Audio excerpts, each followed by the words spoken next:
Okay, and we are live. Welcome to a new episode of All Things Xbox Podcast. Today I have Logan with me again. Logan, how you doing? Doing great, Jamie. How has your Tuesday been? Good. I'm still trying to deal with the fact that my favourite pub in the world closed down because I had my first night out this year in the pubs, and my favourite pub ever shut down. Oh Heartbroken. no, sad day. Yeah, like I felt like that scene from Planet of the Apes. Just like when he sees the Statue of Liberty, like that's how I felt. But other Oh than my that, god. it's been pretty good. Have you been playing anything interesting recently? Oh yeah, I've been all in on Dead Space remake and for playing that for a while, and then to wind down at night play some Power Wash Sim as my Zen game. So those are the two I've been juggling. How about you, man? Yeah, Hogwarts Legacy in Atomic Heart. Basically, that's it. I'll get into Atomic Heart later, but Hogwarts Legacy, like, despite the crap I'm getting online for playing it, it's beautiful. It's incredible. And weirdly enough, people always go on about how like Red Dead Redemption 2 is this like masterpiece, which it is, and it's like extremely polished. There's so much detail in the world. And I'm playing Red Dead Redemption, or so I should say Hogwarts Legacy, and it like has a lot of things similar when it comes to like, character detail and stuff. I will say this, even though Red Dead 2 came out in 2018, that game still tops like 99.9% of other games somehow still. Because Rockstar, they built that game over like 8 years and they made a masterpiece. But like Hogwarts Legacy has like a lot of detail. The world is just very interactive and stuff, and it's one of the few games I've played where I have had zero bugs. Normally like minor bugs in games don't really bother me, but there's like none at all in Hogwarts Legacy, which is very refreshing because we're so used to games launching completely broken, needing patches, and had none of that, which is really good. And I hope we see more developers maybe push games further out to see this level of polish because let's face it, we don't want to see big updates for games because you know what? Before we get into Atomic Heart later, I'll mention that I have been playing it. I'll talk about it in a bit. But I thought, right, I've got 2 hours. I can play games today. So Big update. I fired it up, and then there was a 67 gigabyte update, and I'm like, that's going to take a few hours, but kind of ruined my day. But like, I don't like these huge updates. I think like I don't understand like if there's a day one patch, why can't we have it up front beforehand? Especially if especially all these consoles right now, the Xbox, PlayStation, Nintendo, you can preload games. So why not have the patch included with the initial download? That's what I've never really understood. Maybe it's a technical thing. But outside that, gaming's good all around. And we might as well get into the topics. So, Diablo 4.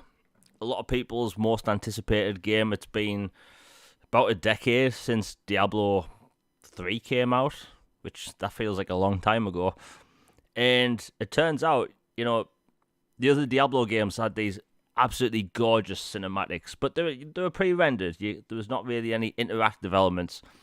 Basically, they came out yesterday and said that considering you can make your own character your own for the first time in a Diablo game, they're actually going to have in-game cinematics. So you're going to see your character for the first time in cutscenes for a Diablo game. Now, that doesn't seem like a big deal because most games do that. But for Diablo, especially with all the different armor sets and powers and abilities you can have, because you can have like these powers where there's skulls flying around you all the time for these like cool effects, and you can really make your character your own. And we're finally going to have that in a Diablo game, and we get that in June. I don't know, man. Like, are you looking forward to Diablo at all? Because it looks very promising.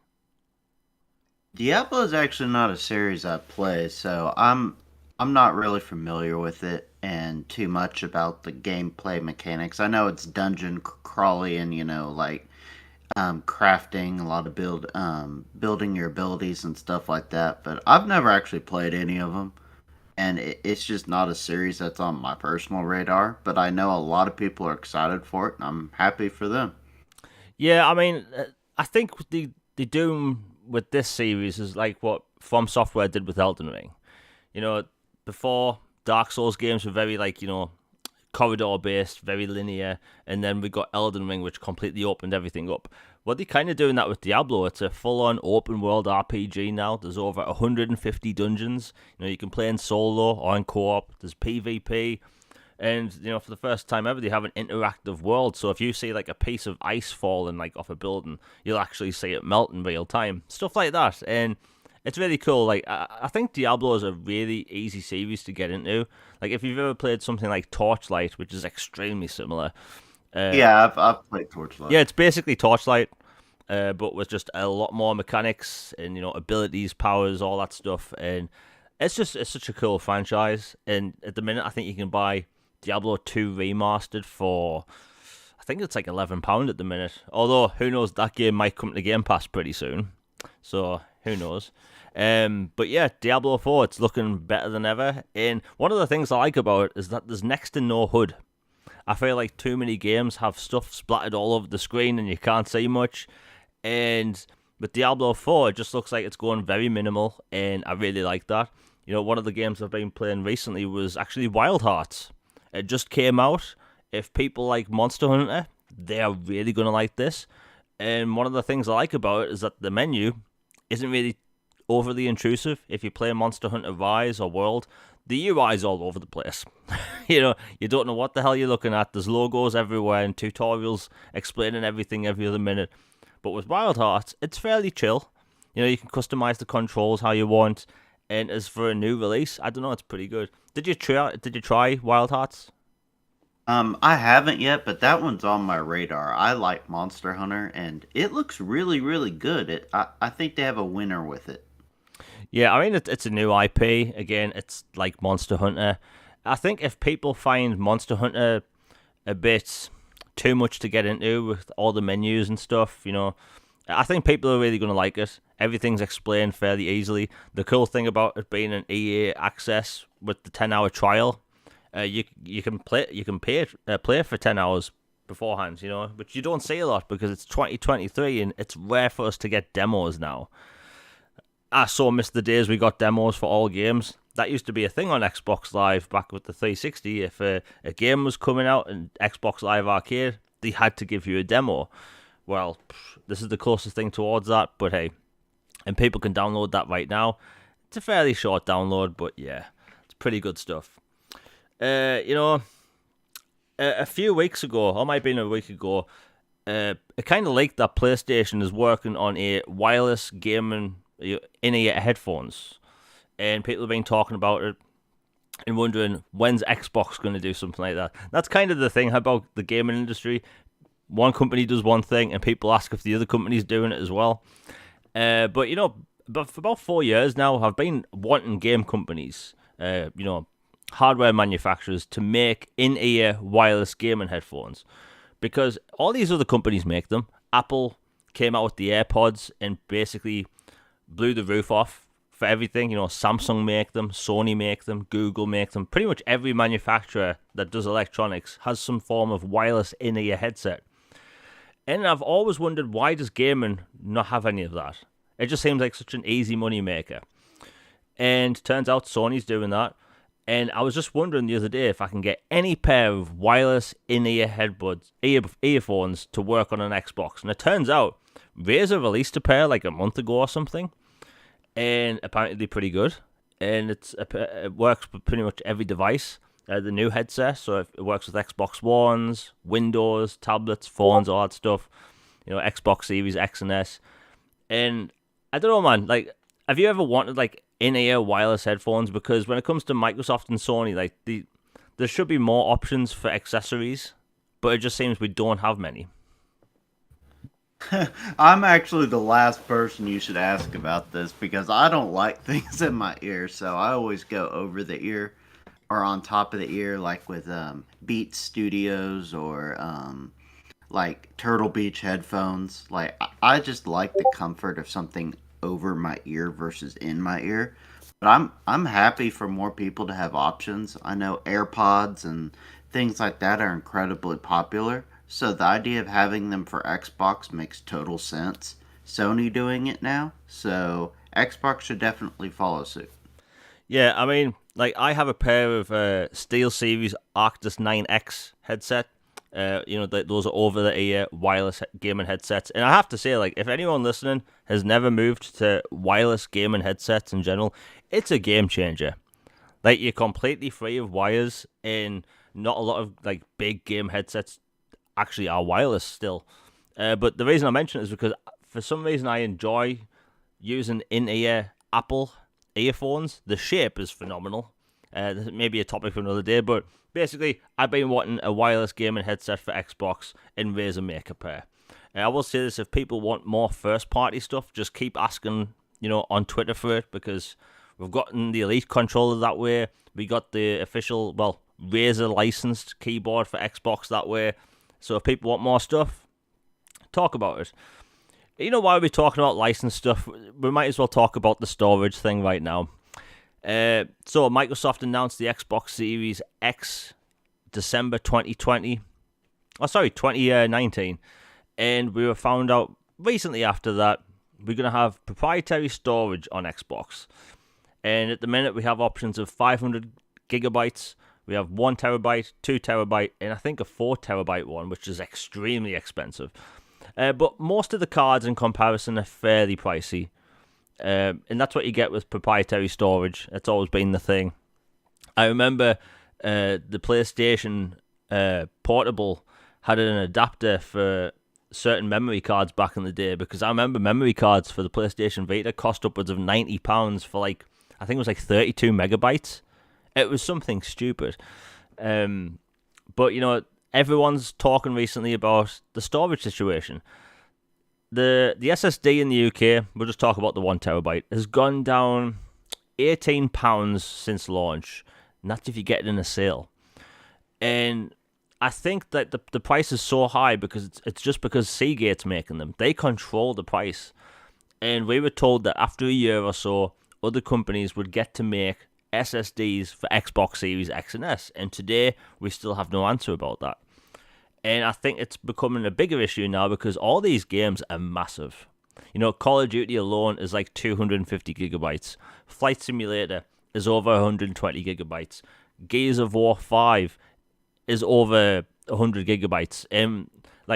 There's rumors that Starfield is over 200 gigabytes. So we're going to see this issue occur more and more. And then you have PlayStation. They didn't choose proprietary storage. They went with the other route. And I think, I'll be wondering, is anyone in chat having an issue with storage? Because I'm always having to delete stuff. And I'm granted, it's the 21st century. We are, we don't live in a third world country. Complaining about storage is not the worst thing in the world. There's people that deal with way worse things. But I don't know. I think by now the storage should have gone down a bit. And it's basically up to Seagate at this point. They should be lowering the price, because I can't imagine that they are selling a lot of cards, especially at that price. Have you even bought one yet? Because I've put off buying one for ages. I actually bought one right after launch when they first became available because, I have a lot of games I knew I'd need it. And especially as they've been upgrading games with smart delivery, more and more next-gen only titles are coming out. On my old Xbox One X, I had several of the external hard drive attachment things, like a 4 and a 2 terabyte and stuff like that. So I load those suckers up with games. But now, you get a 1 terabyte or 500 gig or maybe 2 terabyte one of those. They're just outrageously expensive. I get it, it's proprietary tech and an SSD, this or that, but I mean, it's prohibitive. Especially with the consoles don't store that much to begin with. And like you said, games take up so much daggum data now. It's obscene. Gears 4, Gears 5, that's 200 gigs right there. If you have Quantum Break with the whole show downloaded, that's another 100 gigs. Master Chief Collection, that's 100 gigs. All the Call of Duties are just ridiculously jam-packed. Starfield is going to be ridiculous. It's idea of only being able to have potentially 4 or 5 games installed on a $500 console seems kind of comical to me. But I know, back in the day, you could have all these games completely installed on a little disc or a little cartridge or whatever, but it's not the way it works anymore. But I do think they got to figure out something with the pricing or make bigger ones because I wish I could just buy one of those giant Seagate external hard drives that they used to make, the 1X or whatever, and just plug it in and be ready to go. That would take care of all my problems. But the thing is, it won't work with the Series X for next gen titles. I can store everything on one, but it won't, run it until you switch it over. And so I'm constantly having to juggle games between an external hard drive for PC and older games or just current or past gen, and then current gen games and juggle between 3 different things, and it still is not as much storage as I even used to have for a previous gen console. So I don't know. I do think it's a big issue they got to fix. Yeah, I mean, Seagate having all the power because they can price it whatever the hell they want, which is the worst issue. We should have other companies making the buy now, like Western Digital or Samsung, anyone basically. But it is getting to a point now where like every game that comes out now is over 50 gigabytes. And people don't want to be throwing games back and forth between externals because that's what I've been doing. And I'm lazy. Exactly. I can't be bothered to do that, but I'm doing it constantly, you know? So one of the reasons why I haven't played Flight Simulator as much as I want to is because it's over 100 gigabytes, and then you have to download like 25 gigabyte packs if you want like the best visuals and stuff. And it's like, I'm not doing that. So until I can get a external storage solution that's cheaper, like I'm looking at the prices right now on Amazon, right? So the 1 terabyte card in the UK is £184. If you want to buy an Xbox Series S, it's 230. So for not much more, you can get a whole console. The 2 terabyte card is £354. Like, so for 100 more, you can get an Xbox Series X. Like, it's ridiculous. And this was always going to be the issue with like proprietary storage made by one company. And I don't know, I kind of miss the OG days. Back with the original Xbox, I got a memory card with it. My parents thought I needed to get a memory card with it because that's how it worked on PlayStation. And I remember like never having to use it. My storage never got full. And then on the 360, I remember getting the 120 gigabyte hard drive with the Xbox 360 Elite. Like, I remember thinking that was like infinite storage. Like, I know. like, it was amazing. And I think I didn't fill up that 120 gigabyte hard drive until maybe 2010 or 11. It took a while. And now it's like the size of these games is ridiculous. Like Stalker 2 is going to be a massive open world game using Unreal Engine 5 with 4K assets. I can't imagine how big that's going to be. Star Wars Jedi Survivor, that's going to be a big game. The list basically continues. Every game that comes out now is over 50 gigabytes. And it's a Seagate issue. Maybe Microsoft has to license the technology with other companies. I don't know how it works, but they did say originally it was going to be 1 year exclusivity to Seagate. And it's been, over 2 years now? Nothing. It's strange. It's very strange how we have no other options outside of the 2 or 3 Seagate cards we have. And then if you look at the 500 gigabyte card, that's not really worth getting if you think about it. And if you only play a handful of games outside of what's on your hard drive, then it makes sense. But like with these games being upwards of 100 gigabytes at the minute, then you only get a few games on. So I don't know. It's just weird because as time goes on, and this generation is going to be long, by the way. It's going to be extremely long. Like Microsoft and Sony probably aren't going to come out with pro consoles. We're going to be riding out these consoles until 2026, 2027. That's the truth. And we're going to have to work with the storage we have till then. And with these prices, like, look, I'll admit, maybe I'm being a bit cheap. I am not spending £300 on storage. I just can't justify it. It's a bit much, and nobody wants to spend that much on storage, especially when you can buy an SSD for PC or PlayStation for a fraction of that. It's silly. And Seagate just I have guarantee. Oh, you go ahead. no, you Sorry. continue. I'm just saying Seagate have all the power. Yeah, I was gonna say, I guarantee you're not the only one, and you're not being cheap. I have, curved 4K TV. I've got Series X, PS5, Switch. I've got all the stuff, and then I get the enhancements and the memory for 'em and everything. And I feel like it's over the top ridiculous for how expensive to add these things to them.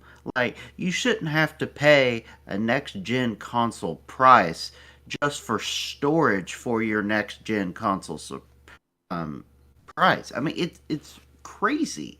I mean, you want to talk monopoly? One maker, period, of a product, and they completely set the price and everything. Like, maybe it's the chip shortage because of the pandemic and supply chain.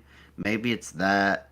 Maybe that's affecting the price too. I don't know. But it just seems comically bad at the moment.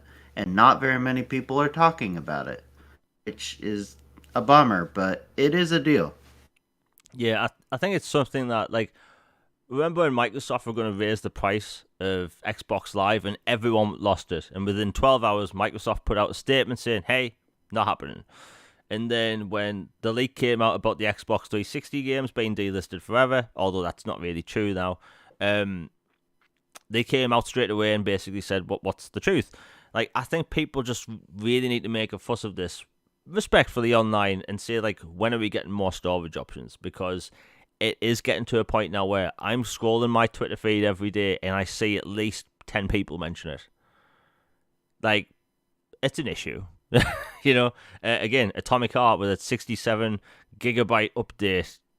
Blimey. Like, it is an issue. Anyway, we'll move on. I just hope we get more options soon because it's been way too long by now. Anyway, we'll move on. So a bunch of new games got announced to come to Xbox Game Pass, and these games are Merging Blade, which is a fantasy puzzle game. We also have Soul Hackers 2 coming to Xbox Game Pass February 28th. And by the way, I've played that. I got it at launch. It's very much a traditional, how shall I put it, Atlas Games JRPG. So if you've been enjoying the Persona games, you're probably going to be like this as well. Basically the exact same combat system. But so that's coming to Game Pass at the end of this month. We also have F1 22 coming to Game Pass March 2nd. And Warlong Fallen Dynasty coming to Xbox Game Pass March 3rd. Now, I've played the tech test for that, and wow, what a game. Like, I'm surprised Microsoft were able to get that for Game Pass because, it's Koei Tecmo, but incredible gameplay. Absolutely incredible. Did you play the tech test for that at all? I haven't played Wolong Tech Test yet. It's something I'm interested in. I liked Neo, which was PlayStation exclusive, and then the Ninja Gaiden series on Xbox. So it's definitely right up my alley, and I'm looking forward to playing it. It is a big get for Game Pass. Yeah, I mean, I played the tech test for a lot of hours, and it's fun. The cool thing is we're getting a demo again, a completely open demo later this month, where you can play the demo and transfer your story progress to the main game, which we've seen for a few games now, which I love. I love the fact that more developers are doing this. You know what? We were talking about demos earlier in the show. Is it just me, or has there been more demos recently for bigger games on the Xbox store? It's been a thing since a few years ago when they announced at like one of Keeley's many events during that awful year where everything was spread out, where they would do demos and then they like dropped 40 one day. People liked it and they seem to be doing it more now. So I'm grateful for that. Yeah, cool to have access to the demo again. The demo comes out later this month.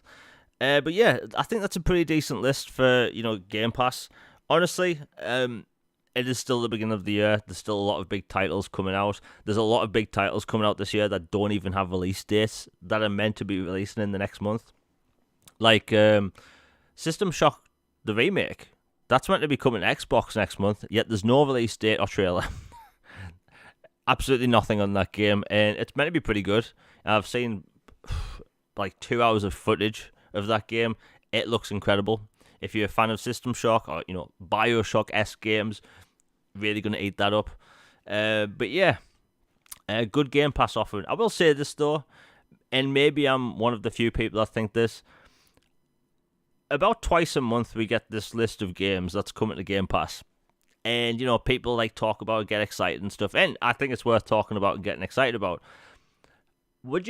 Logan, do you think it would make sense to do one bigger list per month rather than do two? Because we get a list at the first Tuesday or something of the month. And then we get another list in the last Tuesday of the month, basically. And it just seems like those are so far apart that the end of one month is so close to the beginning of the next month that why not just do one list? Maybe I'm crazy. Maybe I'm hungover still off the weekend. I don't know, but personally, I think one bigger list would just make sense. Yeah, I think one list makes more sense to me personally. Like, especially one, it looks like you have more games in it when it's everyone in one single list, and so you're like, wow, that's a bunch of titles this month. Awesome. Like, release it, say, mid of the month, like 15th, 12th, somewhere in there, and just make the announcement, have your whole list for that month just pop up, and be a big hype for the middle of the month and get everybody to the next month. Like, to me, that makes sense. Unless they feel like they need to have little hit and run guerrilla tactic type marketing strategy where they're like, okay, we announce a little packet of games here, and then a few weeks later, here's another little packet of games, so that they keep you on your toes and they feel like they have a presence like every so often. And to me, that works for some things, but I think for this, one list would be better. Yeah, I mean, that's just a personal thing, because when Game Pass was like first really getting going and they were like filling out Game Pass with like these big games, we were getting these lists of sometimes 10 or 12 games. And now we get less than that twice a month. But I mean, honestly, I think the games they put in the service is great. It's just, personally me, I think it would be cool to just display them all in one image. I don't know. But either way, who knows? And from the reaction I see online, more people are interested in having two lists. So it's probably just me, I know you said you'd prefer one list, but, we'll move on.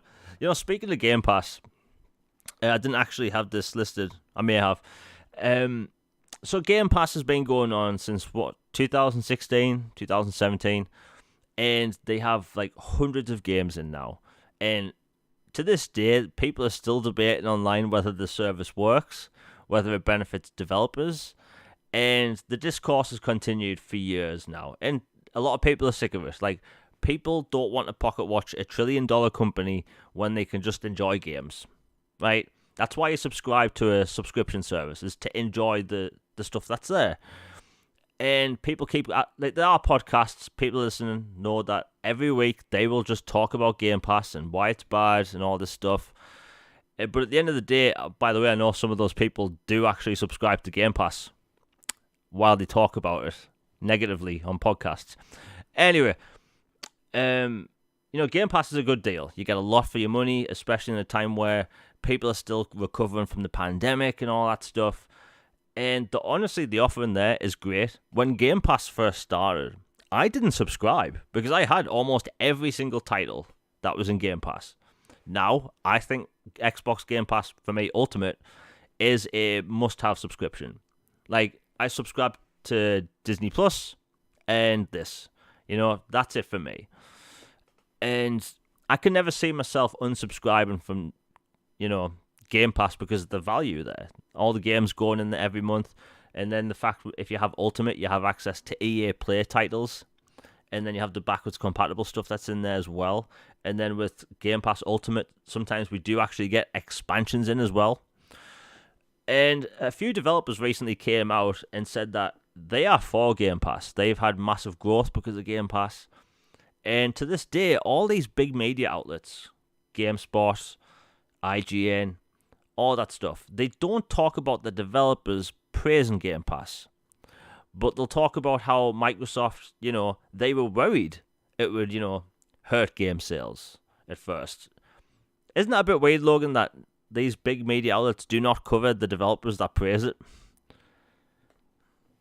Yeah, it goes further into that narrative that there seems to be some inherent bias towards one camp versus another in some outlets. It just seems like a lot of them latch on to negative things, or instead of talking about the positive when it happens, or if there's a way to possibly spin something in some way to make one platform look worse while the other one looks better, then they go for it. It's it should be obvious at this point, and it's annoying, but having to sort through all that fodder. But yeah, the whole Game Pass thing is it's an incredible deal, incredible service.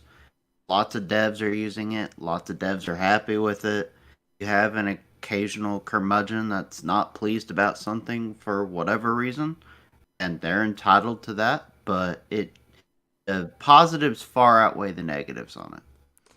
Yeah, and the thing is, Phil Spencer's came out in the past and said that, like, sometimes, like, the price they pay for games obviously ranges.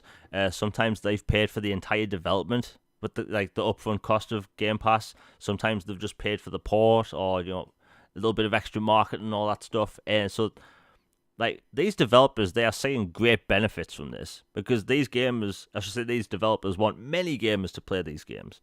Because word of mouth also affects as well. Like, I remember in the UK, Far Cry 3, one of the best-selling games for Ubisoft, basically sold in the UK due to word of mouth. And Game Pass is causing that as well, because I know almost every single time there's a big title releasing, it's usually in the top paid game section on Xbox as well. So people can play it via subscriptions, but it's also going, the top paid lists. And I think it just needs more eyes on it because people keep bringing up that the service is failing. Like, why would Microsoft do this service and, have it going for, 6 years or something? And apparently constantly losing money for it. Why would they keep investing in Game Pass if it was an issue? Because it clearly isn't. I don't know. It just seems silly that people seem to have an issue with it still. Especially, like I said earlier, there are people that pretend to have an issue with Game Pass that I know for a fact subscribe to it. Hypocrites. But yeah, and plus, the developer for the game Descenders has been in Game Pass for quite a while now, I think.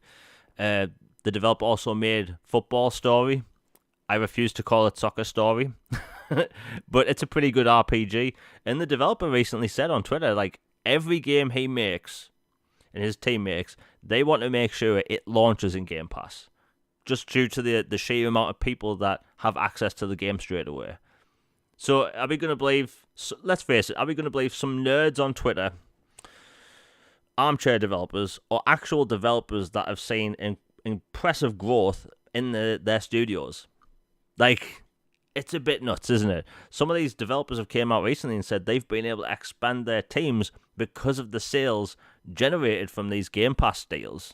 So it's just a bit weird how, like, all these years later, the discourse is still going on. Game Pass is clearly a win for gamers. It's a win for developers. Otherwise, you wouldn't see big deals. You wouldn't see Warlong Fallen Dynasty launching in Game Pass.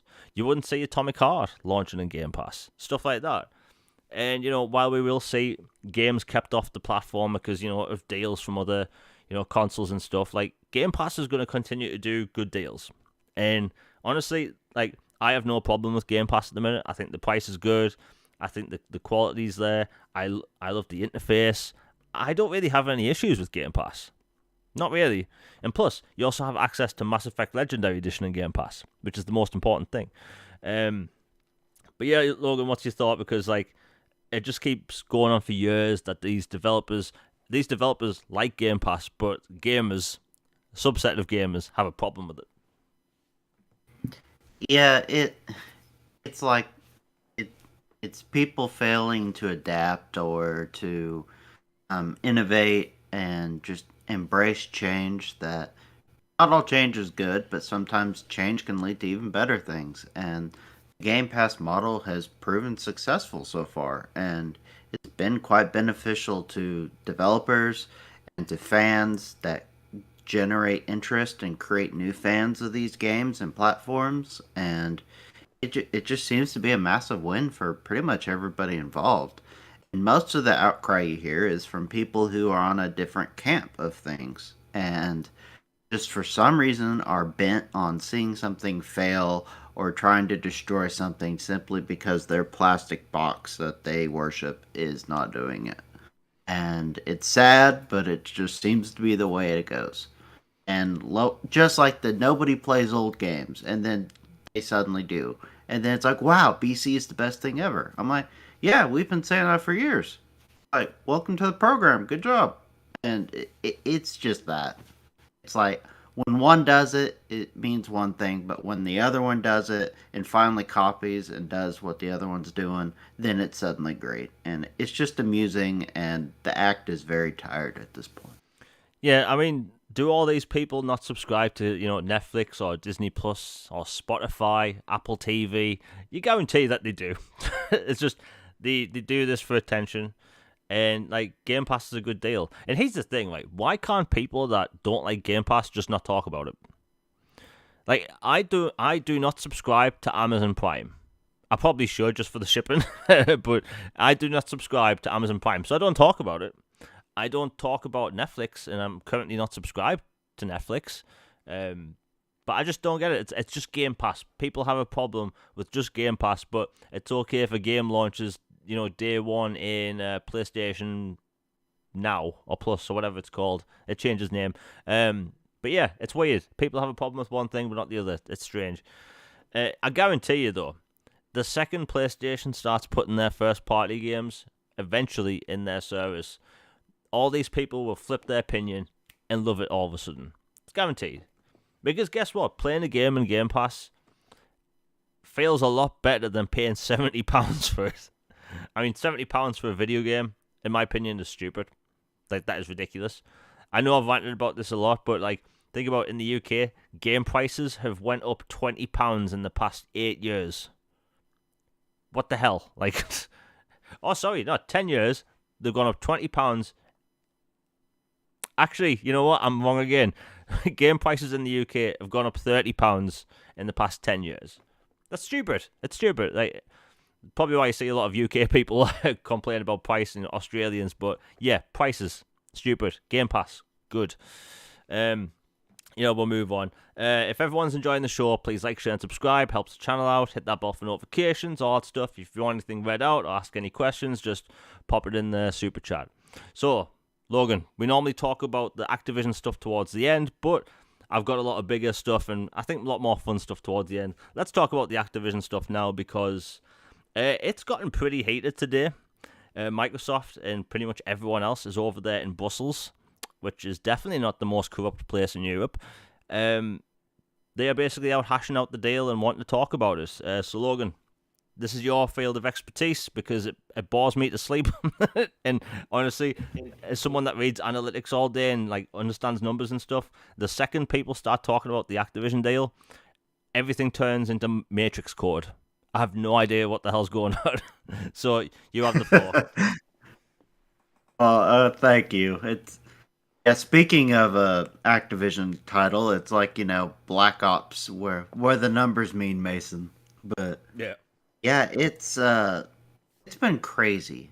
Today basically was a hearing in front of the EU competition community, and they Microsoft was there, Valve was there, and Sony, and sorry, phone ringing. And they all came together to meet with the regulators and hash out their opinions on the thing. And Sony was actually given twice as much time as other third parties, apparently, to voice their disagreements with it and why it shouldn't happen. So they were given like 30 minutes, and like others were given like 15 or so, like according to some various reports out there. And basically stating the case for or against the deal in front of the European Commission. And so that all happened. And then Brad Smith and Microsoft had a press conference in Brussels set up, and they announced that NVIDIA GeForce Now is getting all Xbox games that are on PC and going forward, and then Activision Blizzard titles that are on PC going forward, assuming the deal goes through. So NVIDIA flipped their concerns for the deal to we are 100% for this deal. We want it to happen. Let's get it done. And they even went so far as to say, look, even Nintendo and Valve like it. This is great. Come on, let's do it. And then they finally put to paper the terms of their deal with Nintendo, which they had announced back in December, but they officially have it on paper now for Nintendo for 10 years that some Xbox titles and Call of Duty and stuff like that are going to be on Switch. So that's awesome. And especially Call of Duty. So now it's like 150 million more people have access to games from this library than they did before. So then, boom, there goes the foreclosure idea of, oh, we're taking away Call of Duty from people. No, we're actually giving it to more people who haven't had it since the Wii U, like a decade ago. So that has happened, and they had some spicy comments in their press conference. Said they feel confident the deal is going to go through. They put the ball in the regulator's court and say, look, if you truly care about competition, are you going to kowtow to a market leader who has an 80% share between these two companies, comparing them? Because apparently Nintendo doesn't exist in your UK gaming market for some reason. But in the charts that they were using, PlayStation has an 80% share compared to Xbox's 20%. So they're like, are you seriously going to sit there with a straight face and tell me that this deal would have Xbox jump from 20% to monopoly of the gaming industry in the UK? That's laughable. And just talking about, the cloud issue's been taken care of. It's a nascent industry. And now that our biggest competitor from a cloud streaming perspective now has access to our library, that should kill that argument. And they flat out said, we will not divest. We don't think that's reasonable or practical. So there goes the little ideas that were floating on Reset Era and other things of, oh, Xbox is going to have to sell COD, or Xbox is going to break up Blizzard Activision. No, it's like, we want the whole thing, or we're going to go down swinging in court for this. We're not breaking this ship up. So basically, NVIDIA joined the Xbox team along with Nintendo and Take-Two, and recently Tencent, one of their biggest competitors in the whole world, said, yeah, we're for the deal too. We think it's good. So literally, it is Sony who is claiming that they will not get, they're worried about their access to Call of Duty. Instead of taking a guaranteed deal for a decade, which is unprecedented in this industry, to have guaranteed access to it with parity, they're turning their nose at that and like, oh, we're worried about our access or monopoly, this or this. So they're, shooting themselves in the foot about it. And Google, who has a not wonderful reputation with regulatory bodies, let's just put it that way. So their only ally in this whole thing is Google. So you have these two parties versus everyone else that's a power player in the gaming industry. And then the regulators, who, if you go on a legal basis, this thing shouldn't even be a story or debate. But people are human and outside things happen. So until it's done, things are up in the air. But it looks like now that things are in their position and wind in their sails, and it was a great day for Xbox. Yeah, I mean, I've seen some people get angry online about the whole phrasing of that statement of bringing Xbox games over. I've seen Microsoft refer to Call of Duty as an Xbox game multiple times the past few weeks. I don't think this is Microsoft going full multi-platform for games. I think there's too much way for that. And, I don't like the discourse of how everyone thinks, like, in an ideal world, right? We could be playing all games on all devices, right? You could play Uncharted on a Switch, or Halo on a PlayStation, or, The Last of Us on, an Xbox, right? In an ideal world, that is the truth, right? But the problem is that it's the other companies no one ever mentions. I see people on Twitter saying, wouldn't it be cool if you could play like these games on the Switch? But they'll never say, why can't we have Pokemon on Xbox or PlayStation? Why can't we have Uncharted on Xbox? They never do that. In an ideal world, I think it would be amazing if you could play every game on every device. But we don't live in a land made of chocolate, right? I don't have Strongbow on tap 24/7. I'm not that lucky. So, like, there's that. But, like, Microsoft are offering a big deal. Like, GeForce Now, all of the Activision titles, is huge. Before I continue, I've got a first super chat of the day by Nick W. $4.99. Thank you very much. He says, I think Sony is worried about losing their 30% cut when it comes to Call of Duty. I think you're on the right train there. The problem is with the whole 30% cut thing, which, could go down at any point due to many different reasons. I think they just don't want Microsoft to get a bigger cut. Because, like, let's say a Call of Duty copy sells on PlayStation for $70. PlayStation gets 30% of that money. Microsoft gets a hell of a lot more of that money. But, you're on the right track with that. Microsoft and Sony wants to make a lot of money off these games. That's probably why they were against putting Call of Duty in PlayStation Now. So that's probably a big factor into that. But yeah, thanks very much for the first super chat of the day. It's a strange situation. It's been dragging on for months, and you're saying it's basically only Sony and Google that are against this. Even Apple, to an extent, they said they were fine with it. And Apple's rumored to come out with a gaming console in the future. They're working on a VR headset that's going to be shown in, I think, June. I think it's going to be shown off in June. Although that's rumored to be $3,000, by the way. Ouch. But yeah, think about it. The 10-year Call of Duty deal is absolutely massive. It's bloody huge. Like, how many Switches out in the wild, Logan? It's like 120 million? 150 million, I think. Wow, okay. Hell of a lot more than... but, that's a lot of cheddar. That's a lot of more gamers being able to access COD. And, Call of Duty's already open to, millions of people. You have everyone on Xbox consoles and everyone on PlayStations and PCs. Steam Deck will just throw in with PC. But, the Nintendo fan base as well, that's massive. That's a hell of a lot more money. And if you think about it right now, I don't think there's a game like Call of Duty on the Switch. At all. I don't think there's a first-person shooter, military, multiplayer style game like that. I think Modern Combat 5 might be on there, which is the Loft-made game, Gameloft. But there isn't a game like that. And I think a lot of people would like to play a Call of Duty game on a handheld console.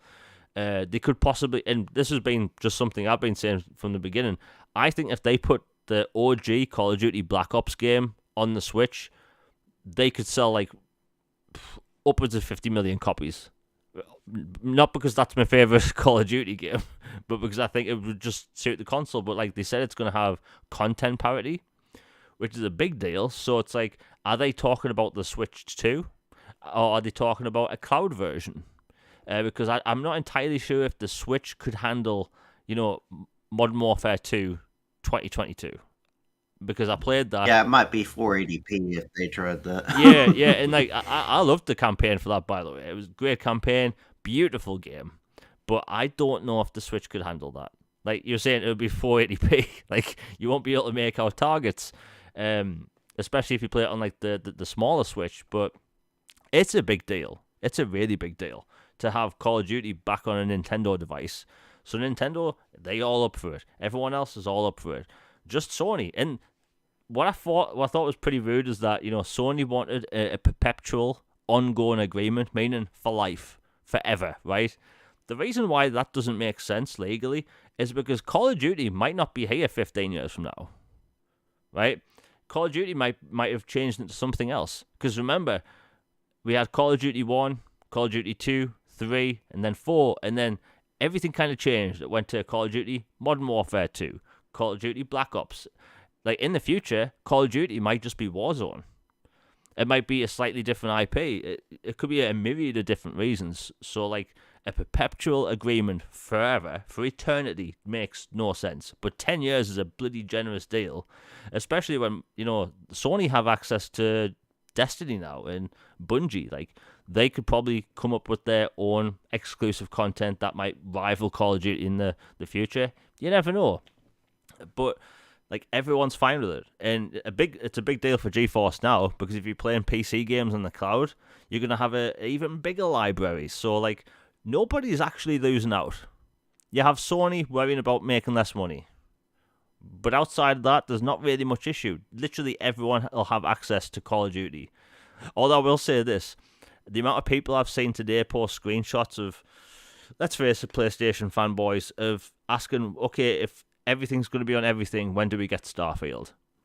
Buy a bloody Xbox or play it on PC. like we can't say this game's going to be bad and then, port beg it.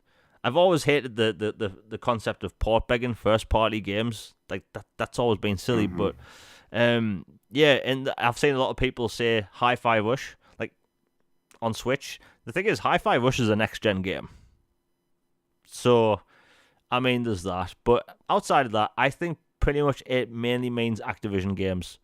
Overwatch is a big deal. I think they'll put Diablo 4. I'm not entirely sure if it is going to the Switch, but Diablo 4, I can imagine going to Nintendo's console at some point. Because remember, Nintendo's next console is rumored to come out next year.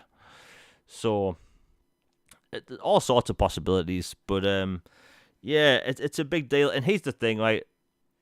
Microsoft had a dude out on stage literally holding out a contract ready for Sony to sign. 10-year deal, parity with content. Although I do think it's a bit rude that, and kind of ridiculous, that Sony want parity when it comes to performance when they've been paying for that. Like, it's a bit hypocritical that Sony released a more powerful console in 2013, and developers were allowed to make games more how should I say, better looking on them, better performance and all that stuff.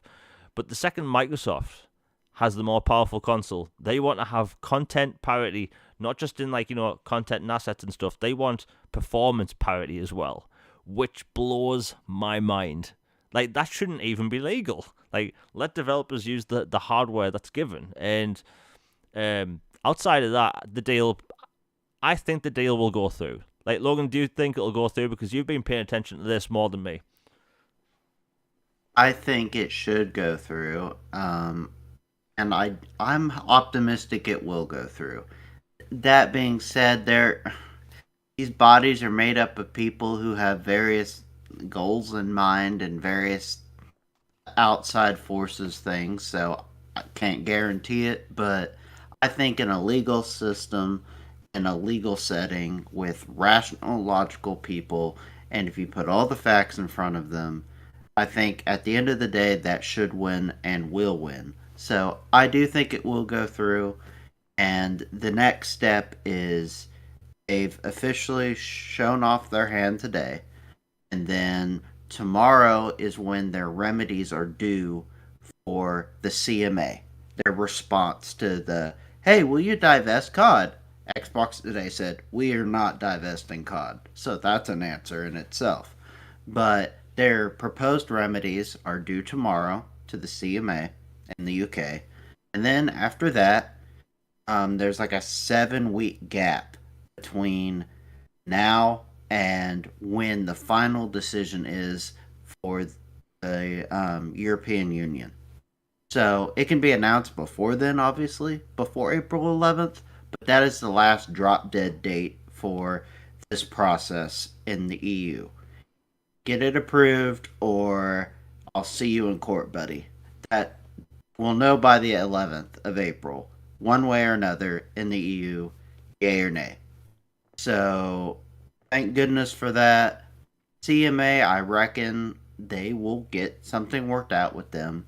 And once they get something worked out with them, and hopefully the EU as well, then FTC is going to be looking mighty lonely over there, being like, oh, Everyone else seems fine with this deal and has worked out something reasonable. I guess maybe we should too.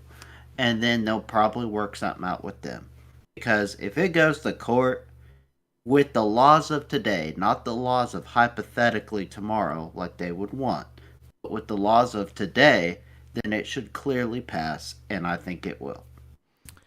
Yeah, I mean, when the whole divesting thing of Call of Duty was brought up, I laughed out loud in the middle of the street when I saw that on Twitter because, like, that's like Microsoft wanting to go buy Willy Wonka's chocolate factory, but the caveat is Microsoft aren't allowed to buy the chocolate. Like, You can have a factory, though. yeah, they'd have the factory, but like that was the dumbest thing I've ever seen online. Congratulations to whoever thought of that, because Microsoft wants, they want Activision Blizzard for obviously King, Call of Duty, and I think a big one that nobody's mentioned, World of Warcraft. World of Warcraft prints money, literally prints money, and like they probably gonna put that on console, although that's been rumored for 2 years, but. I think, like, everyone wins. You're going to have your Call of Duty still on PlayStation. You're going to have it on Xbox. Nintendo gamers are going to have access to Call of Duty for the first time since, I think it was Black Ops 2 on the Wii U, which was 2012. Yeah, 2012. So it's been a while. And, yeah. I really want I really want World of Warcraft on Xbox. I've seen hype about World of Warcraft for, like, almost 2 decades. Just put it on console already. Like, we've already got a bunch of MMOs on console. There's tons. Neverwinter Nights, they pop out a new expansion every other month. You have Star Trek Online going on strong. Yeah, I just want World of Warcraft and Star Wars The Old Republic as well. I will say 100%. Yeah. I'd play them if they were on console. And by the way, speaking of World of Warcraft, do you know World of Warcraft has full controller support now? And they even put action-based combat in, meaning if you were to play with the controller and hit a button, you actually like do the action. It's less like you don't have to see the action happen and then cool down over and over again. It plays more like a genuine action game as opposed to an MMO. That to me it looks like it's going to lead towards a console version. That's a story for another day, but I think World of Warcraft plays a big part into that. And let's look at the games, right? This year's Call of Duty is essentially an expansion to last year's game. Although it will be standalone apparently, but it is still technically an expansion. So it's going to be more Modern Warfare content. You're going to have an expansion for the campaign, which was actually really good. The multiplayer in Modern Warfare 2 is really good as well. And, I think people are going to be happy with it. But, like, Call of Duty is moving away from that 1 year, yearly release thing. So we're probably going to see more games from these developers. Like, have you ever seen the end of the credits of a Call of Duty campaign? Like, the amount of developers there. Like, if you think the credits for Titanic is long, watch the credits for a Call of Duty game. Oh my. Like, it goes on for like half an hour. And they have like all these different studios that used to make Spyro the Dragon, Crash Bandicoot, the Transformers games, Tony Hawk Pro Skater, all make Call of Duty content. Imagine if they could have all that time freed up to make new games. Hell, I want more Transformers games. I'm sure people want a new Tony Hawk game. Spyro the Dragon, rumored to got cancelled. Like the new Spyro the Dragon game, a Tony Hawk game got cancelled. Like, we could have all that back, and I think that's a big thing. And plus, let's look at all the employees. If you've been following game news for the past 2 years, you know that the workspace at Activision is pretty disgusting. Developers there are treated really badly, and that shouldn't be going on to begin with. But Microsoft has one of the best rated places in the US to work, so that would probably transfer over to Activision. Bobby Kotick would step down, and things would work towards a better direction for all the staff. So everyone wins, and I'm just sick of seeing Sony. Let's be honest, they've been arrogant, right? If the shoe was on the other foot, they probably have Activision by now. And like they have like 80% of the market, right? Maybe they're just terrified of that needle shifting even 1%. Because in the UK used to be pretty much all Xbox in the 360 generation. And then when the PlayStation 4 came out, it literally switched. So Sony's probably scared that would happen again, but for them. I doubt it will ever happen just because the whole shift with the Xbox One and how that was portrayed. I don't think that will ever happen again. But I don't think Sony wants that needle to move at all. They don't want people to be playing Call of Duty via Game Pass or World of Warcraft via Game Pass. That would be pretty sweet though. And it'll end soon, finally, but it's just dragged on for too long. I will say this: I hope Microsoft never does buy another publisher ever again. Just because this deal will go through. We'll go through this again. Like, Logan, do you agree with me? Like, they should never try and buy another publisher after this. I'm of the opinion that they should stick with studios they have established relationships with, like a certain affinity or an Asobo or a IO, or some of the other rumored projects they have in the works, like buy studios like that. Maybe a foreign publisher like Sega or something like that, but like much smaller entities, nothing ever again of this magnitude, because this has been just downright ridiculous. Or if they are just bent on getting big buy and bulk publishers like they're doing with Activision, then wait a few years and see if current administrations change in certain regions across the world. Because, as different parties come into power, if they do and stuff, different people have different ideologies on business transactions and how these things happen.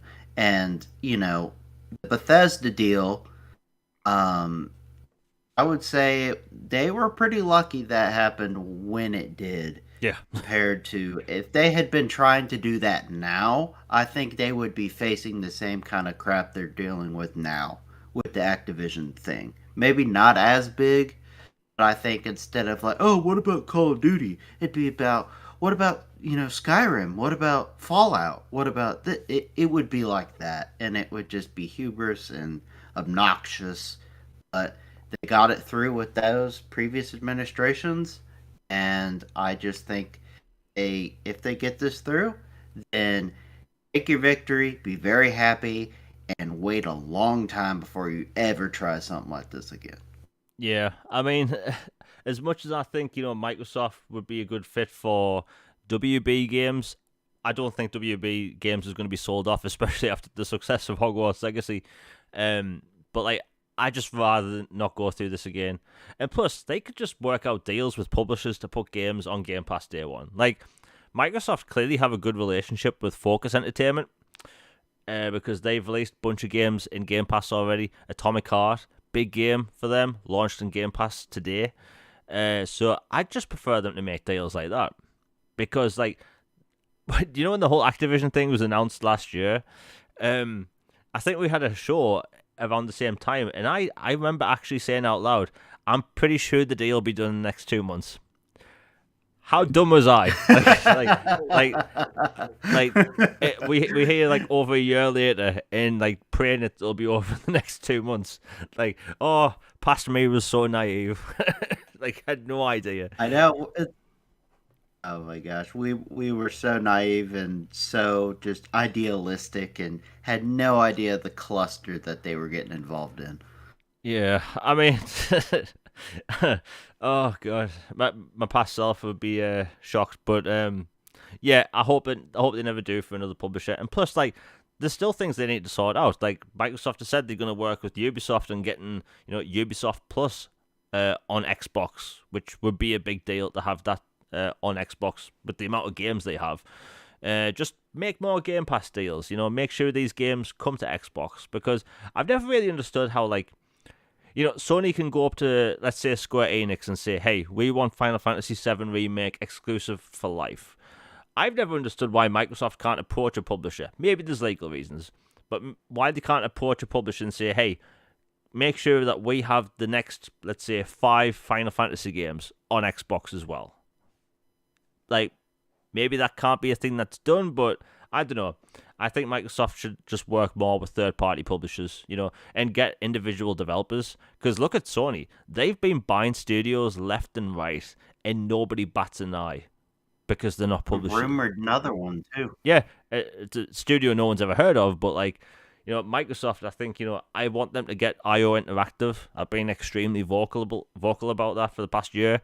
There's the rumor, like a lot of people made this up. We thought about this as well. Like, what if Crystal Dynamics and Eidos Montreal are just being held by Embracer Group until this is all over? It'd be pretty funny if that's true. And honestly, I want that to happen because those studios rock. They've made some of my favorite games of all time. And plus, I'm not even kidding. I just want it all to happen just so I can have a new Deus Ex and a new Guardians of the Galaxy game. Like, I need that to happen. But yeah, I think deals would just make more sense. Logan, have you got anything else to say on the Activision deal before we move on? No, just that it's a giant cluster, and I know way more about the business regulatory environment than I did last year. And shouts to Hogue Law that it seems like he's doing better in his recovery, and hopefully he's back soon. And he's the expert I've followed for a lot of this, and hopefully he's back to content again soon. And look forward to his thoughts when he's back, and just glad he's doing better. So shouts to him. Yeah, and we'll move on. Again, we're about an hour into the show. If everyone's enjoying the show, please like, share, and subscribe. Really helps the channel out. Hit that bell for notifications. Super chats are live if you want anything read out or answered or anything. Anyway, we'll move on. So, speaking of Focus Entertainment, they seem to have a good track record recently, because last year they came out with A Plague Tale Requiem. They came out with Hard Space Shipbreaker, which I've put about 180 hours into. It is so addictive. You just tear apart spaceships and salvage them. It's a very simple game to learn. And they came out with Evil West, which is, an action-adventure game set in a Wild West filled with vampires. Very cool game. And they just came out with Atomic Heart. You know what? Should we talk about the controversy first about Atomic Heart before what I think of the game? Why not? Screw it. We'll block the podcast. Yeah, we'll talk about my opinion of the game first before I talk about the controversy and the stuff we're seeing online. The game. So, I press start. By the way, I travelled to New Zealand for the first time to play this game. I've never done the New Zealand trick before. It's easy. Like, I didn't know you just had to switch one thing in the menu into your Xbox settings. Works like a charm. I'll be doing that from now on. Yeah, this game is good. If someone told me this game is called BioShock 1955, I would have believed them, because it opens up exactly like a BioShock game. It has the tone exactly like a BioShock game. And if someone tells me a game's like BioShock, that tells me I need to buy it, because I love BioShock. And it's been almost a decade since the last one. So, Jamie's been thirsty. And this is it's been pretty satisfying. It's got everything you want from I have to say, the opening, by the way, is beautiful. Like, this is obviously a AAA game, and it's made by a relatively smaller studio. This game has some of the best graphics I've ever seen. There's buildings off in the distance that are absolutely massive, that are physically rendered there, that you can see. So if someone mods the game, you're going to be able to go to those buildings and see up close. Like, the detail is amazing. Very much like BioShock Infinite, with a somewhat flying city, but like, it's incredible. And the attention to detail to things like weapons, which weapons in a first-person shooter are the character. That's why in Doom and in Wolfenstein, they are super detailed, because that's on screen throughout the entire game. Similar thing here. You have one hand for powers, one hand for weapons, and you do combinations of both between different enemies. The tone of the game is amazing. I will say this, the internet has a strange obsession with the Chrome twin robots. If you type Atomic Heart into Twitter's search bit, twins pops up straight away. That's been everywhere. The internet's going to be wild because of the whole Chrome twins. But yeah, it's a BioShock game. It's incredible. Outside of the 67 gigabyte patch that went live today, I'm loving the game. You can upgrade weapons, you collect resources in the environment. I saw gameplay about a year ago. It was leaks. And at the time I was thinking, this looks rough. but I've been looking forward to the game since 2018.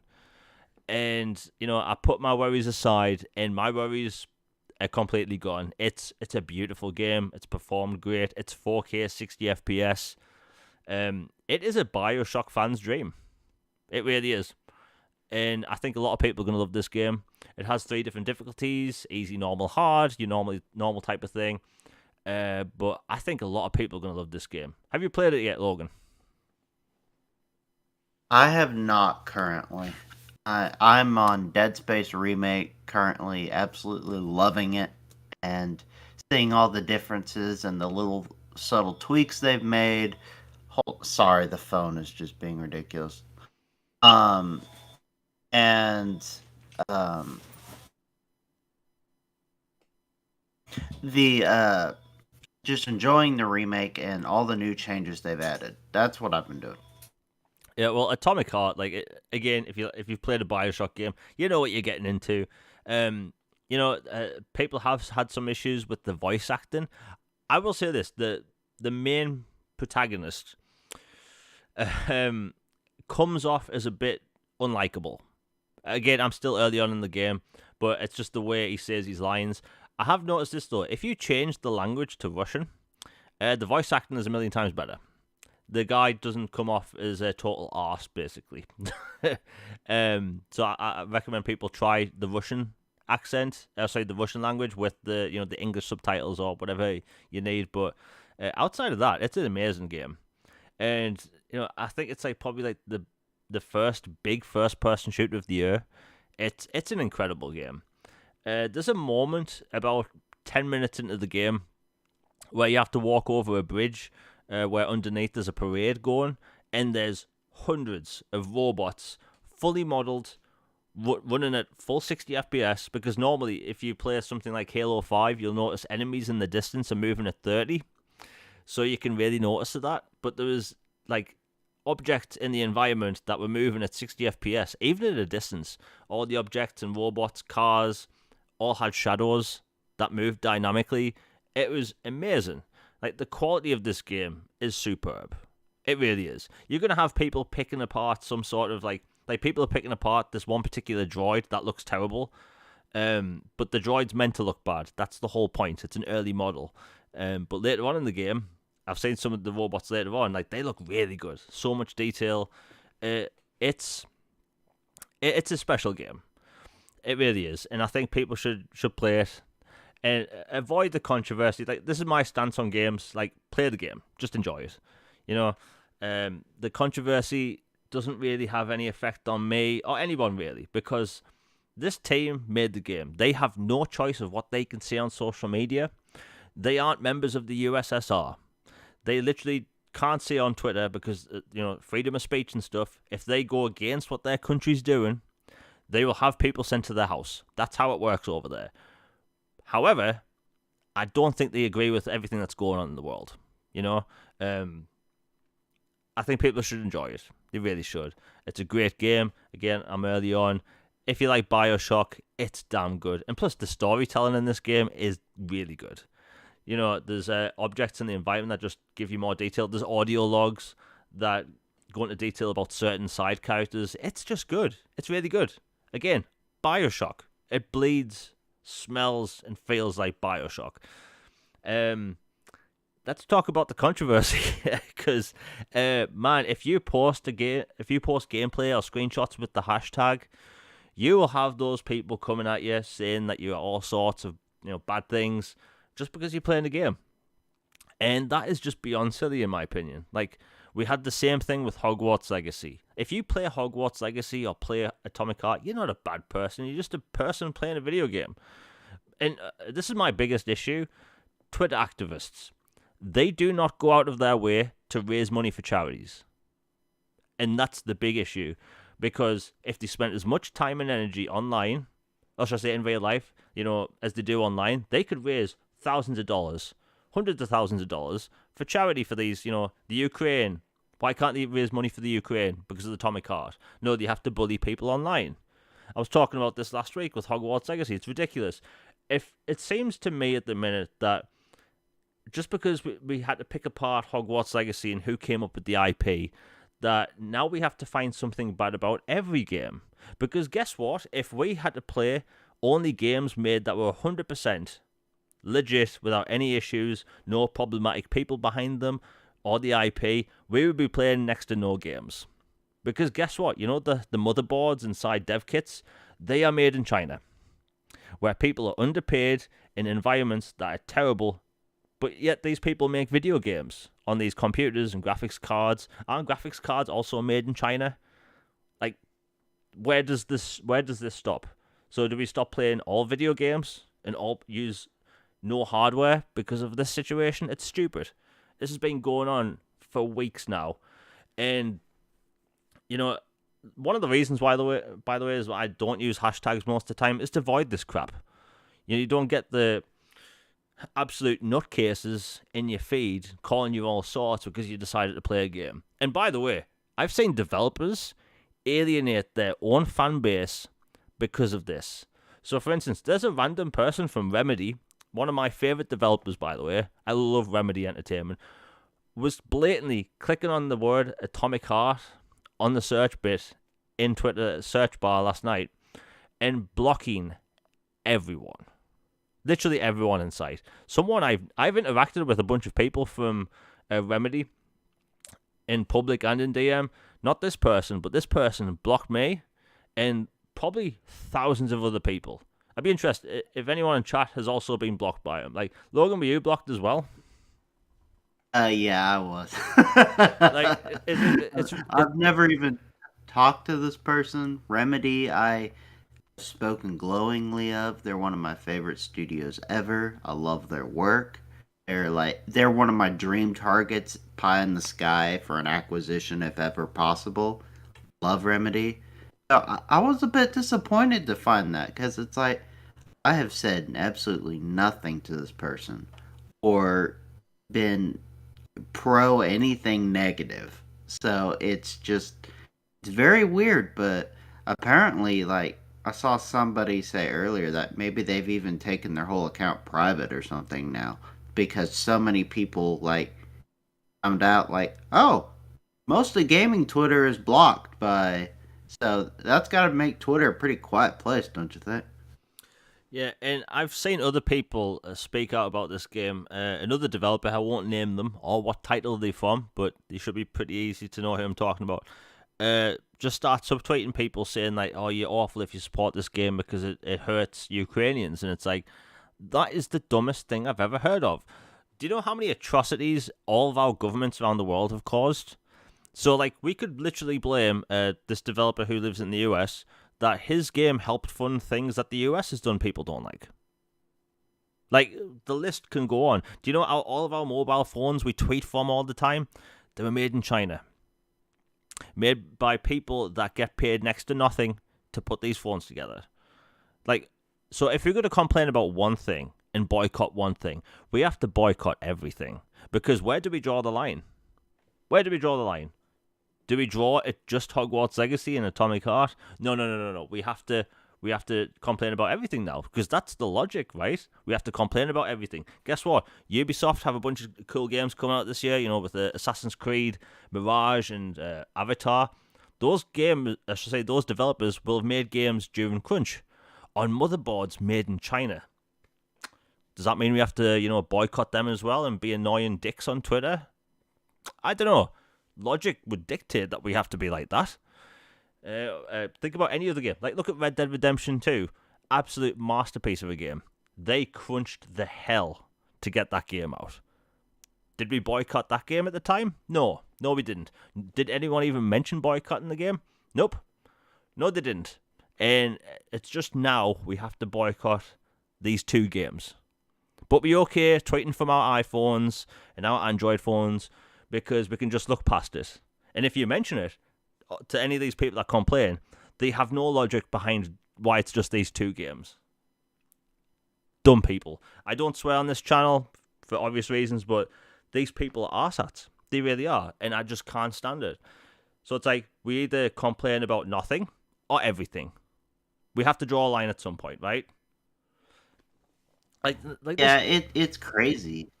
Like, it's stupid. Like, like I'm looking at my PC right now. The motherboard made, I think it's Asus. That was made in China. My phone, my mouse. Screw it. I'll say 90% of the electronics in my house were made in China. Same for you, same for everyone listening.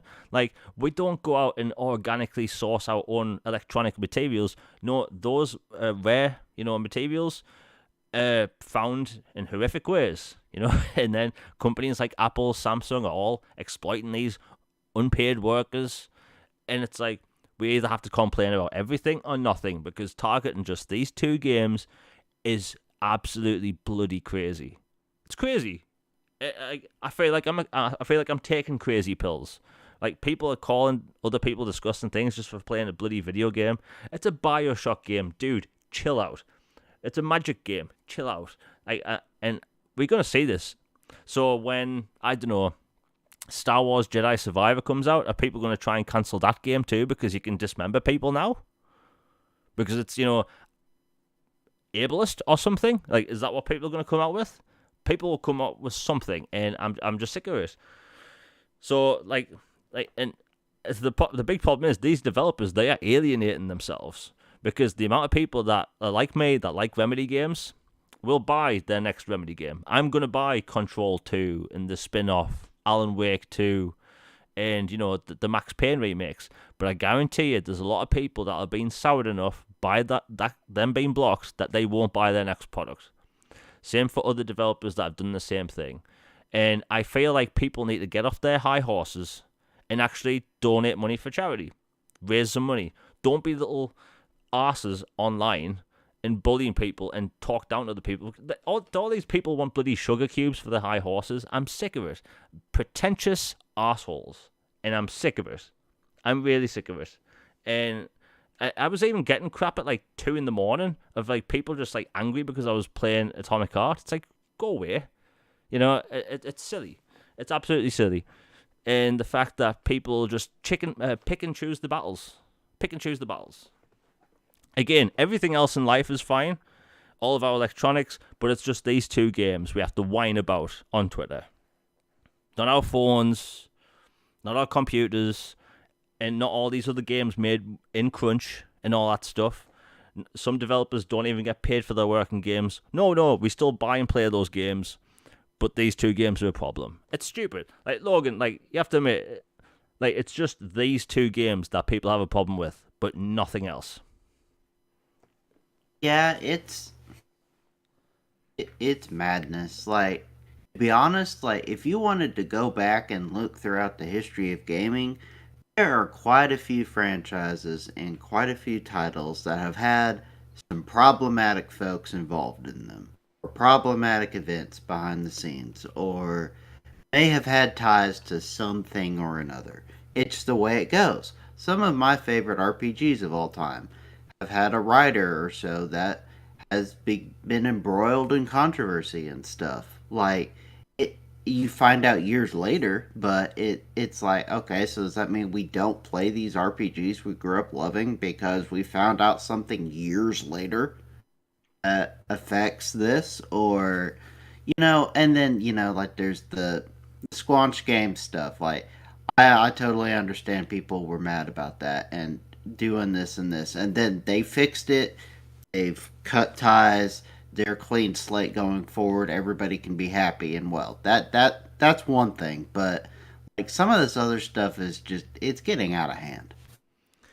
Yeah, I mean, the thing is, right, so back at school I used to do charity work for this organization called the Prince's Trust, where you literally go out, you do physical things bag shopping for elderly, or literally cleaning parks or whatever, and you raise money for this charity, right?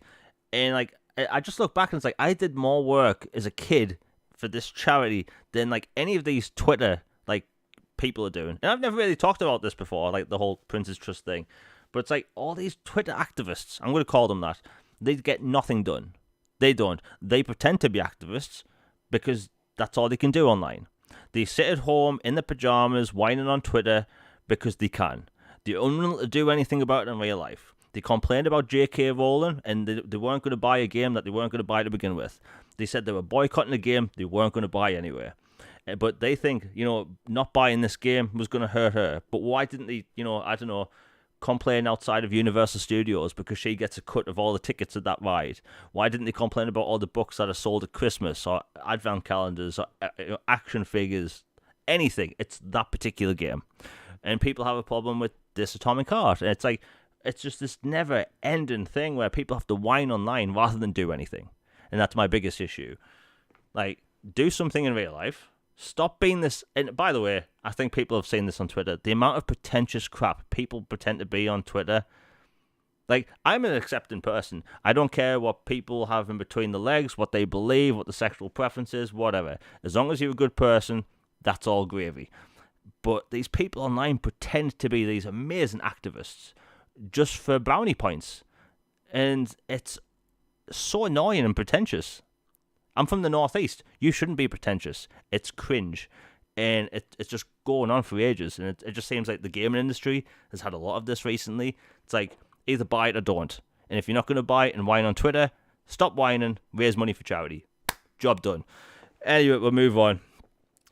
Logan, by the way, are you looking forward to playing Atomic Heart? Well, now that you mention it, I do look forward to it, and it's in my backlist of games. Like, I love the BioShock type atmosphere and the dystopian, the alternate history, like Wolfenstein.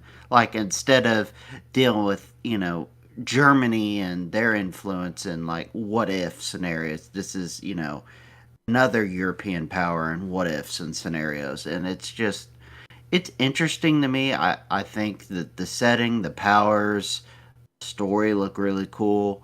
I think, all the robots and everything are kind of crazy and fun. How you've got really, um, ugly, goofy ones. You have some like highly feminine ones. You have a weird vending machine that apparently Yeah. is very provocative. Yep. There's like all this just bizarre mind trip stuff in this game. So it is absolutely a try it out in Game Pass game for me, and I will probably like it and enjoy it because it is so just bizarre. Yeah. I was mentioning earlier in the show, there's these particular two Chrome twins that the internet is obsessed with. For people that haven't played the game yet, about an hour into the game, you will find a vending machine looking thing that helps you upgrade weapons. You wouldn't want anyone else in the room while that talks because it's so much extra. Like, it's a bit adult. I'll just put it out there. But like, hey, if people want to check out the vending machine robot and see what it says, yeah, it's all fun. The developers clearly like robots. I'll put it that way. We'll move on. Okay, I'm looking for my list. Okay, here we go. Okay, so Sony just announced that they're going to have a State of Play on Thursday. It's going to have a bunch of VR stuff, some third-party stuff. They also announced that the new Rocksteady game's going to be there. Suicide Squad Kill the Justice League. That game's meant to come out in May. Now, I think one of the few things that's going to happen is that, Hogwarts Legacy is out. That's Warner Brothers Games hype cycle done. But the thing is, for people that aren't really familiar, Warner Brothers Games kind of do this 1 month thing where they don't really market a game much until a month before release, and then they go full hog. They literally just advertise constantly on Twitter. They have the Twitter account, just doing memes, all that stuff, posting information, clips, all that stuff. So people have been wondering, where's the new Rocksteady game? Well, they're waiting to get Hogwarts Legacy out of the way, get its marketing cycle done, get most of its sales out of the way, and granted, Hogwarts Legacy is going to be one of the best-selling games of the year outside of Call of Duty. Well, May is meant to be the release for that game, so we're either going to get a confirmed release date or it's going to get delayed. Considering there's been no rumours of a delay, I don't think we should be worrying about that. Then again, it's 2023, you can expect anything, but personally, I'm looking forward to it. It's not a live service game, despite the fact that it has a battle pass, which is it's a bit weird for a single-player game or / co-op game, but I don't know. I'm looking forward to it. Like, Logan, are you looking forward to seeing it? Because we're going to see 15 minutes of gameplay. Yeah, I'll check it out. I'm always into seeing what the new major publishers are putting out there for content. I'll be honest, VR is not my thing at all. It would give me a migraine, but as far as other stuff that Sony might announce, yeah, I'll tune in. Yeah, I mean, for people that are going to buy the new headset, which comes out next month, I think, like, they have to show a lot to get people to buy that. In the UK, that headset costs £530. I mean, the technology's cool, by the way. Like, I can't use VR just because it makes me motion sick. Although I have used multiple different VR units. I've used Oculus Rift Dev Kit 1, Dev Kit 2 in final release, and I've used PlayStation VR. I felt sick every single time. It's just how it is with in-ear problem issues. But hey, if people want to see more games, you should watch that. But yeah, I'm looking forward to this new game. I love Rocksteady. They've always made good games, in my opinion. Batman Arkham Asylum blew people's minds back in the day. Like, that solidified them as an absolute brilliant developer. Then they came out with Batman Arkham City, which was, in my opinion, even better. And then Arkham Knight, which was, like, to this day, Arkham Knight is beautiful. Like, that is one of the best looking games ever made. And, this is set in the Arkham verse, which is really cool because we haven't seen that in so long. But yeah, I think people will be happy with that. Again, I think them doing a battle pass for a single player game like this is because I think EA is kind of, not EA, I think Warner Brothers Games is kind of bad with post launch content. Like, Arkham Knight came out with a season pass where there was, I'm doing air quotes, multiple different expansions announced, but you can finish the Harley Quinn expansion in about 5 minutes. I'm not even kidding, not exaggerating. It's a very short expansion. And I think it's just like them trying to experiment more with content delivery. So while I do think the game will be good, I just think the post-launch stuff might not be all there because they want people buying this game for months. So, I don't know. I don't like the idea of battle passes in general outside of Fall Guys. I think Fall Guys, it works perfectly well because, the game is free and you're getting some weird SpongeBob stuff now and then. But yeah, people should pay attention to that. It's on Thursday. I'll watch all the game-related stuff. Anyway, we'll move on. Okay, so Star Wars Jedi Survivor. Now, I played the original Jedi Fallen Order. It's close to a masterpiece in my opinion. That is the game that made EA realize, oh wait a minute, we can make money off single player games. Who would have known? And I'm looking forward to it. Anyway, so they have an exclusive deal with IGN. They're doing the marketing and all that stuff. Their game looks incredible. Have you watched any of the footage, Logan? Oh yeah, I'm all for Jedi Survivor. Cannot wait. Is front listed for one of my game of the year. I assume it's going to be incredible. Can't wait, and the delay doesn't make me too sad because it's not too long. Yeah. I mean, it's just a month. Like, a month delay is not much of an issue. But the gameplay looks great. It looks like they've basically fixed everything that everyone wanted in the original. So, for instance, you have fast travel. The number one thing people wanted, by the way, was fast travel in the first game. You have that in this game, so if you've already reached a certain meditation spot, you're going to be able to go back to it, which is so good, really is. Because if you play, Maker. yeah, because I remember playing the first Dark Souls when you couldn't fast travel, and then you eventually unlock the fast travel option. It was a game changer, and you're going to have that for Jedi Survivor. Another big issue was dismemberment. So in the first game, you only had dismemberment for some alien bugs and robots. And the rumor is that Lucasfilm doesn't allow it for humans outside of main character moments. It turns out that's not true.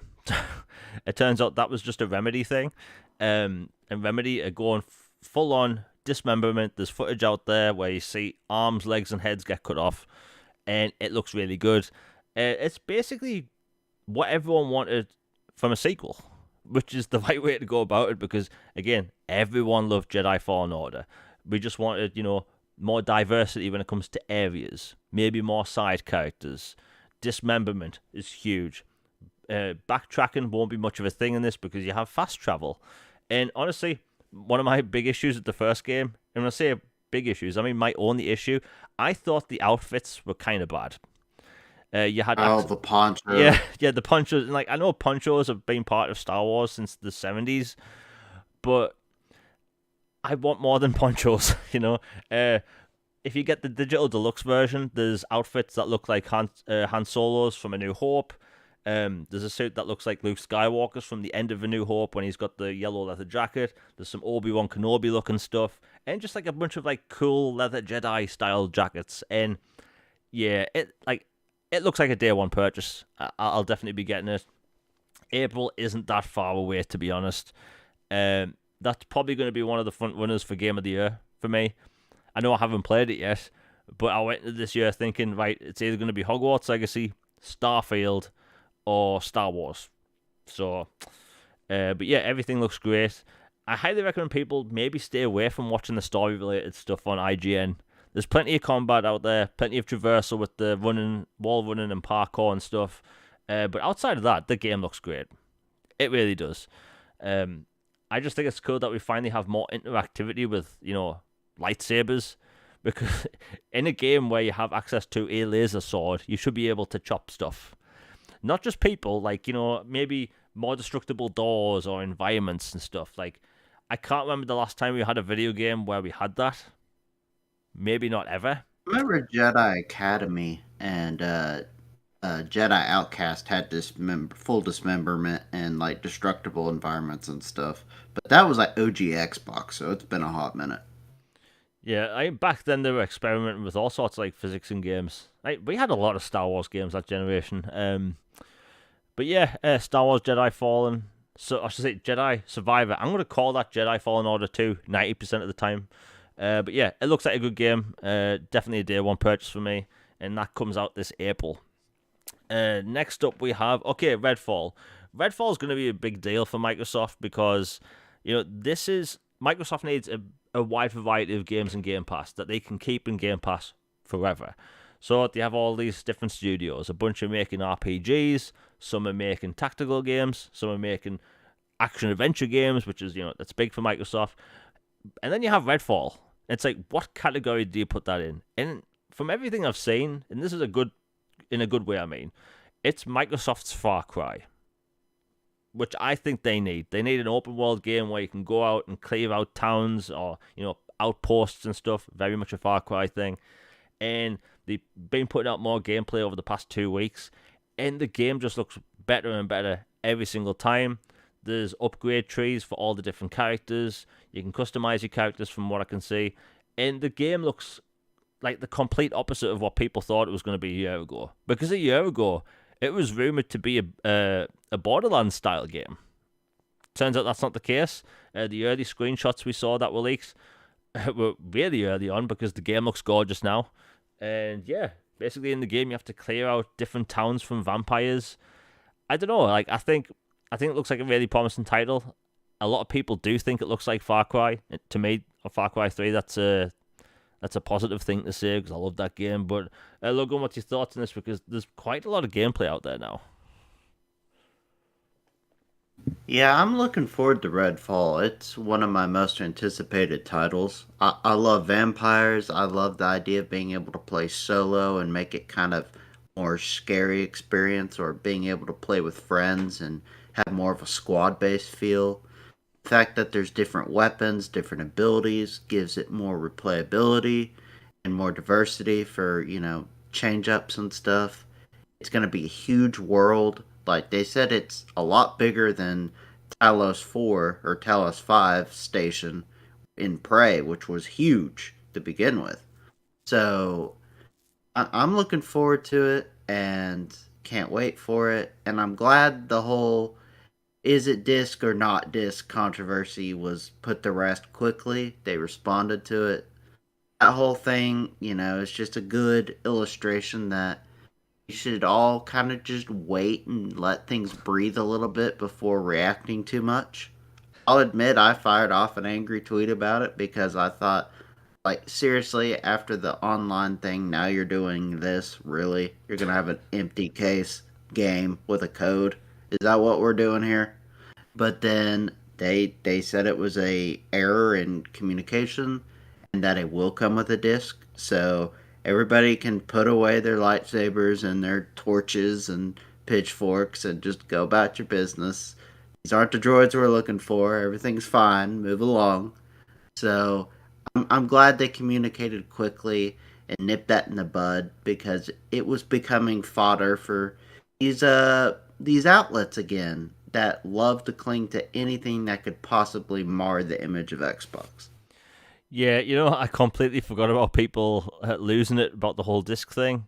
Um, you know, I think EA started the no disc thing back with I think it was Dead Space 2. The collector's edition didn't come with a disc, and that's kind of slowly trickled out to other games. I think God of War's big collector's edition didn't have a disc. A lot of collector's editions now don't actually have a disc or a code. Sometimes you have to pay for it separately. People did pop off about the whole no disc thing. I did see some people made content about it in like the 4 hour span where people thought there was no disc. Like, chill. Like, it does come with the disc. And frankly, although I will say this, I have noticed something about Microsoft's not just say marketing, but content delivery of games. So Microsoft always used to be called these, multiplayer focused, developers or publishers. But if you look at Microsoft, right, they mainly make single player games. Hi-Fi Rush, single player. Forza, you can play that single player. Pretty much everything they have is either has a single player component or it's single player. And I've been looking at the past few releases, and they've done the exact same thing. And I think Microsoft have figured out a way to make more money with Game Pass releases. So, Age of Empires launched in, I think it was the 31st of January, Age of Empires 2 on Xbox. It got to number 5 in the UK on the top paid section, which is huge for an RTS, by the way. That means we might actually see more RTS games by third-party developers. But Microsoft starts selling these additional content packs for their games. So if you buy that, you have access to different regions and all that stuff, and different civilizations, so I say. And then when they released Hi-Fi Rush, for the same price, they released an add-on upgrade pack, which is a bunch of cosmetics, music, and skins and all that stuff. And the amount of times I've seen people post on Twitter of them playing, let's say, Age of Empires, they have access to those like cultures and civilizations, and the amount of people posting Hi-Fi Rush with these, add-on packs. Like, I think Microsoft's figured out that they can put these games in Game Pass, where you can play it for free. I'm doing air quotes, but you might want to spend $20 and get a skin pack. And I think that's a really cool way of doing it, because they're doing the same with RedFall, by the way, where you can play the game in Game Pass, but you can get the $20 expansion pack, or I should say add-on pack, where you get a bunch of cosmetics and stuff. Honestly, I'm all for it. I'm willing to give them money. If I'm going to play a game in Game Pass, and that's how I'm going to pay for it, I'm willing to give them the extra £20 or however much it is. I think it's like £15 in the UK, to get a bunch of extra stuff. Like, have you noticed that, Logan? Because it seems to have happened with their past 4 releases. Yeah, I've definitely noticed. Like, I can't remember if it was Forza Horizon 4 or 5, but when it launched, like, a ton of people bought the expansion pass and other stuff for the game just right off the bat because they had it at a good price, and they're like, this is in Game Pass and I love it. Now I can get all the cars and all the missions. And then, Hi-Fi Rush, a lot of people bought the pass and the deluxe edition. Like, I flat out just bought the deluxe edition of the game because I loved it so much. But so many people were buying the content passes. Now for Redfall, you can buy the digital content pass, or you can buy a Steelbook Bite Back edition thing that comes with a code for all the goodies, all the extra stuff, if you want. Or you can buy the physical edition and the Steelbook thing if you want. I like that they're giving options to people. Options is what people want. Yeah, I mean, and plus, like, I'm someone that's against microtransactions, but I don't consider buying these packs microtransactions. You're paying an X amount of money for a lot of stuff that you know what you're going to get. So in my book, it's all good. And plus, at that point, you get to play the game via Game Pass and quote unquote support the devs. But yeah, it's cool. I've noticed they've done for like you were saying, what Forza Horizon 4 or whatever. But yeah, it's cool stuff. And we'll finish off with, let's see what we've got. Ah, uh, so Microsoft, the Starfield's rumored to come out in June. That rumor's been going around for a while. I've seen some people get angry online saying, "Oh, it's going to get delayed again." If a game gets delayed internally, you can't get angry about it. Like the amount of people I've seen livid recently that, "Oh, I'm going to have to wait till June." It's like, does it really matter? I think when it comes to a Bethesda RPG, we need them to put as much work in as possible because we know. Look, Skyrim is a masterpiece, but it was buggy. Fallout 3 was a masterpiece, but it was buggy. Like, I would prefer them just to hold off, release the game whenever they want, get the game out in as pristine condition as possible, because this is going to be a big game. You have full planets in over 100 star systems. Like, they need to work everything out. Like, and plus, it's not often we get single-player sci-fi RPGs, especially like this. Like, I'm a Mass Effect fan. I'm thirsty for things like this. And obviously you've seen this as well, Logan. Like, people just losing it online, wondering when the game's coming. Like, we're meant to be getting a Starfield showcase soon. That's how much confidence they have in the game, because they're going to have a whole event around it, right? Yeah, I mean that should be the ultimate green light, like sign of confidence, double thumbs up, like all systems go statement that it is such a big deal and we're so confident in it. It's getting its own bloody showcase. Like we're just gonna have the Starfield event or launch or have some fun, NASA tie-in kind of event, call it something. Just like big deal, big blowout for the game. And the Bethesda jokes have some validity in the past because these games have been so big and there have been lots of bugs when they launch. And it's part of the charm, Everybody finds it funny when you're on horseback 1 minute and then you're somehow sideways through a mountain the next minute. That makes no sense, but it's just part of the Bethesda experience at launch. And it's funny. But they obviously want to tone that down some and make it more smooth, which I'm all for. So, can't wait for that. I'm excited for that. It's going to be like Xbox's biggest IP launch in a very, very, very long time. So, can't wait for it. And, like, I don't know why people get mad if it, quote, gets delayed internally. If it was never announced for a certain date this year to begin with, then it wasn't delayed for us. I mean, they say 2023 and they still haven't changed that. So thus, it's still 2023 until we hear otherwise. Just like when games get, quote, canceled that were secretly being worked on in development. Like, is it really canceled to us, though? That we never even heard about it, so it was never announced. So is it really canceled, or is it just they decided to do a different idea instead? It's that whole same logic to me. Yeah, I think people just need to chill. And plus, like, the game's more than likely going to be good. Like, I've never played a bad single-player Bethesda RPG. Like, that's just not a thing. I just hope they make a really sweet collector's edition. If they do, it's probably going to be that watch in the white box. But outside of that, I'm pretty confident in it. The showcase is probably going to happen next month, I'm guessing. In June, again, the rumor is June for the release date. Like, that's not that far away, to be honest. And, I mentioned this not long ago that... So, Age of Empires 2, I know it could be considered niche, right? But you have to realize it's a big deal because for a game that launched in Game Pass, especially it being an old RTS, a remaster, for it to be in the top 5 in the UK of top paid games at launch, that's a big deal. And people want more games more than ever on the consoles. So, like, people want more MMOs on console. People want more RTS games on console. And I'm going to put this out there, any developers listening, there is a genuine market for RTS games on console. There is. There really is. I used to put hundreds, probably thousands of hours in RTS games in the early 2000s.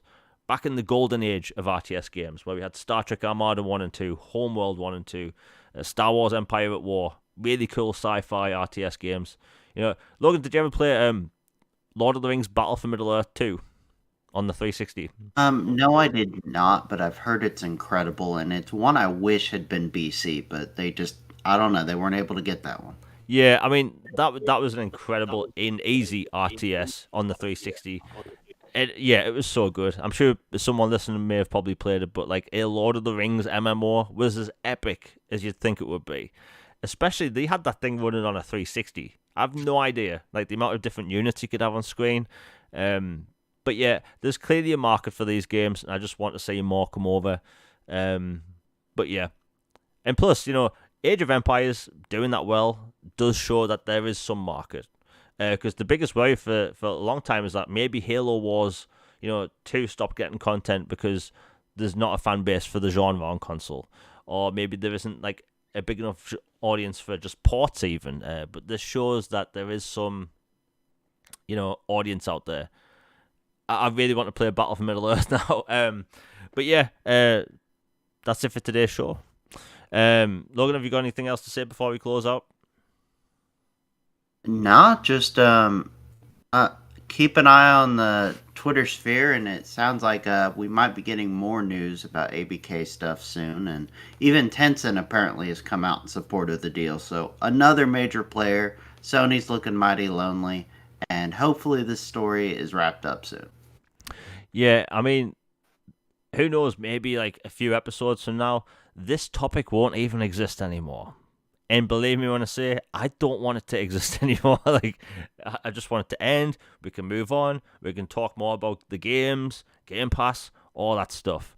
And yeah, it's a bit long in the tooth now because it's been a year. And but yeah, everyone in chat has been awesome today. Again, we've had another week, 2 weeks in a row without porn bots. Like, that was a clap, by the way. But yeah, 2 weeks in a row without porn bots. We've never done that. Every live stream at the minute just seems to be filled with them constantly. But yeah, none of that today. Again, everyone in chat's been awesome. We'll be back at the same time next week. If you've enjoyed it, please like, share, and subscribe. Hit that bell for notifications. I'll be putting out a video either on Thursday or on Sunday. Schedule's a bit weird at the minute, but getting back to weekly content outside of podcasts. Anyway, hope everyone has a good day. We are out. Peace.